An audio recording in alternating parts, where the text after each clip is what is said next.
I'm thrilled to be here. I'm going to talk about designer as author, which kind of takes me back in history to, as Andrew just said, to the early days of my career when this term first started being used. And looking at it now, I'm like, well, what is it with that "as" in the middle, designer as author? It immediately puts this element of doubt, like maybe my talk should be called designer as author, right? Like, is it some kind of make-believe, like designer as superhero or designer as American Idol contestant, like something that we might pretend to be? It always has a little bit of that feeling, like, are we allowed to do this yet? So I thought I would just go back in time to back in history, back to the 1890s or 1990s or whatever century it might be. You know, we were very sad back then because graphic design was so marginalized. When I first started studying design and practicing design, nobody knew what it was. The New York Times would refer to it as graphics design, which was really humiliating. Finally, they got the S out of the word. And so somehow, we were all sad about being at the edges of society and sitting there in the cafe, and we thought, well, maybe if we were authors, it would be better. There was always that cliche, and it continues to this day. My mother doesn't understand what I do. Now, that's a serious problem, people. If your mother doesn't understand what you do, we are definitely not getting the message out. And that's like one of my passions, is to, at least when I die, to know that my mother understood what I did. But if she doesn't get what graphic design is, well, maybe we'll do better if we call ourselves authors. So I did a little research, and I think that the person that first started publishing this term, designer as author, is Rick Poynter, a great design critic and someone who's devoted his life to writing about design and being a real author, right, who doesn't have any "as" in his title. He's just an author. And he wrote a piece in Blueprint magazine in 1991 called "The Designer as Author."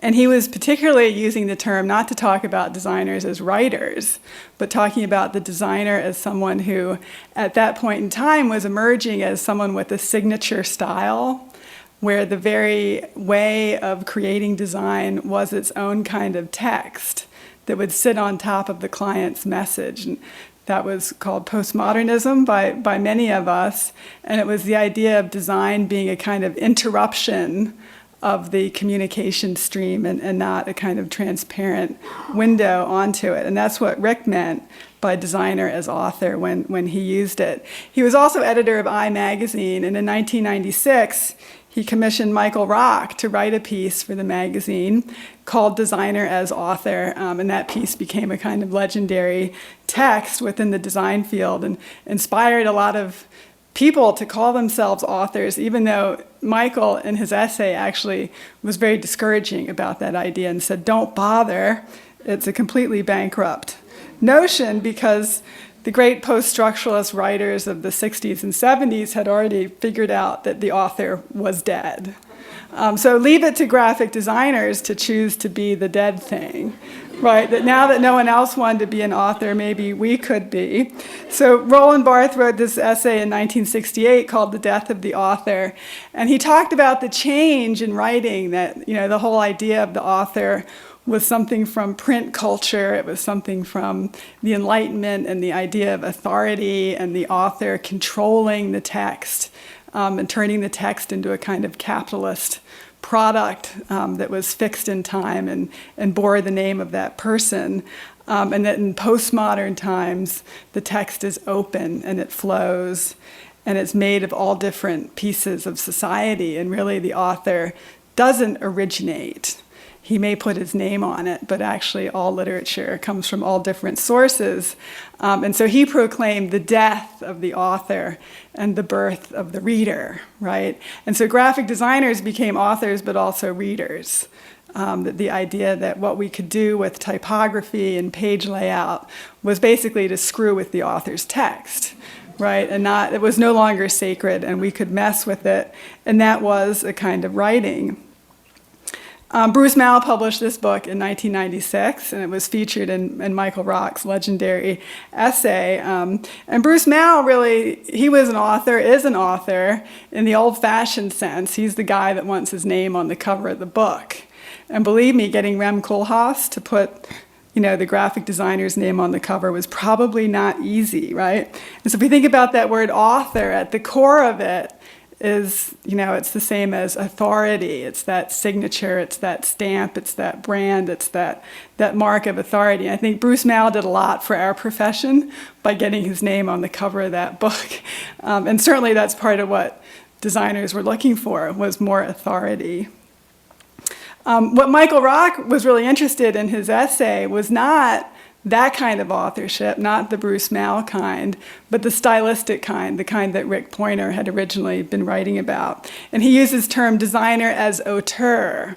It's a term from film theory, where film critics were trying to look at how can film be an art form when so many people are involved, right? And we can say that about graphic design, like how can this be art when there's an editor and a client and a printer and a proofreader? Like I can't control the whole process, it's so collaborative. So the idea of the auteur is that a filmmaker, a great filmmaker like a Hitchcock, puts his signature on everything simply through the way he makes the film. And Michael Rock said that's how we can become true auteurs or authors. It's not through the content, it's through how you make the design, it's through the visual style. So this was a very influential article, and even though Michael Rock was saying, like, don't do this, lots of people said, let's do it. Okay, graphic designers are very ornery that way, right? And even if we read something in a magazine, we might not pay attention, we might be authors anyway. I kept being an author. People like Stephen McCarthy kept being an author. Lots of teachers talk to their students about being authors and about initiating work, not just stylistically. I've never been good at style. So the only kind of author I could be is like the kind that actually made a book or wrote an article or curated an exhibition. And so the idea of authorship became, in the late 90s, and I think until today, really associated with the notion of self-initiated projects. And not so much about style, but about designers creating products, creating books, creating exhibitions. It can be commercial or non-commercial, but it's about initiating the project. Michael Rock got really mad about that people still kept calling themselves authors so definitively. So he wrote a piece in 2005 called Fuck Content, where he said, guys, this authorship thing has got to end. We really got to stop worrying about being authors in that sense and focus on style. It's a pretty smart, really concise article. I urge you to read it. Of course, I disagree with a lot of what's going on there, but I think there's a lot of brilliance to it, so that graphic designers continue to have this anxiety, right, about not being good enough.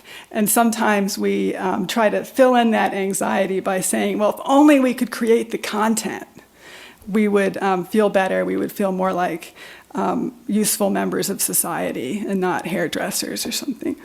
And Michael Rock said, just be the hairdresser, it's awesome.